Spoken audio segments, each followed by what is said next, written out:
Okay, this is picking up where I left off on the last problem. This is homework problem 2 from homework 7. It's in the Gilat book on page 219, number 36 is the actual problem number. Okay, and we've put all the constants in that were given up here. The last thing that we have to do is, if d is greater than 0, the equation has complex root. D equals 0, all the roots are real and 2 are equal. And if d is less than 0, the roots are real and given by these equations. So at this point, it becomes pretty easy, except for one small factor. When d is actually calculated, using this formula up here, d equals q cubed minus r squared, okay, you can end up with a very small number, which is round-off error.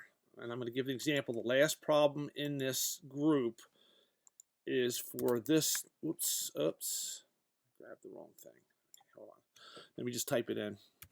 Okay, 2 minus 1.4 minus 20.58 and 30.87. Okay, when I do that, okay, you'll notice that d is essentially 0. That's within machine round-off error. That's 0. But it doesn't come out as a 0. So if you check it against 0, it's not going to show as 0. So I've got to do some kind of check here to make sure that that's going to work out. Okay? And so I put a little if in here. If the absolute value of d is less than some small number, I could make it smaller than that, for example, then I'm going to set d equal to 0 before I begin. Then I just have these cases. If d greater than 0, I'm going to do something. Else, if d equals 0, I'm going to do something. And then or else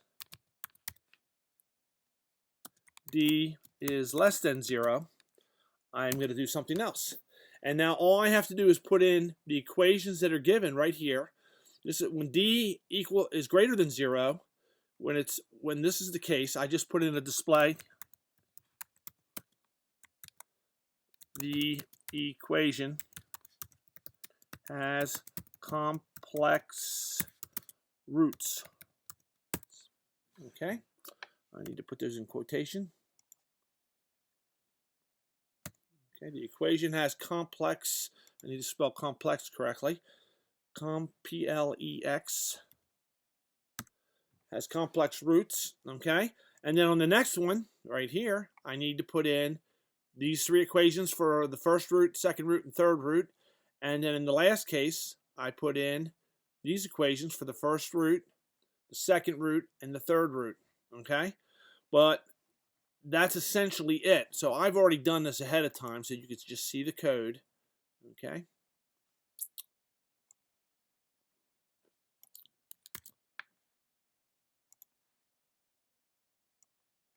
So let's just go ahead and put that in there. Boom. And so I say if d is greater than 0, the equation has complex roots. Else if d equals 0, I just put in these equations, type them in.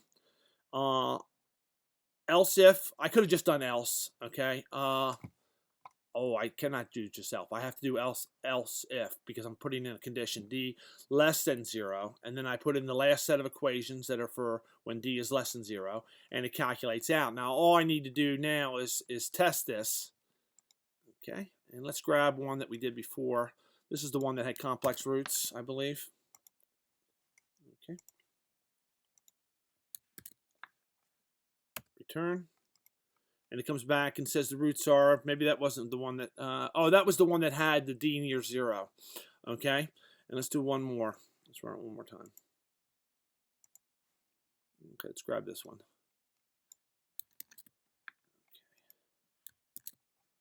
You can see I've done this several times to prepare for the video. Okay, and it comes back, the equation has complex roots. So you can do all these things. Of course, you don't need to see this information up here now. We've already looked at that at length, and we were pretty confident that we were doing that correctly. But that's how I built this program, and I hope this helps somebody when they're putting this together.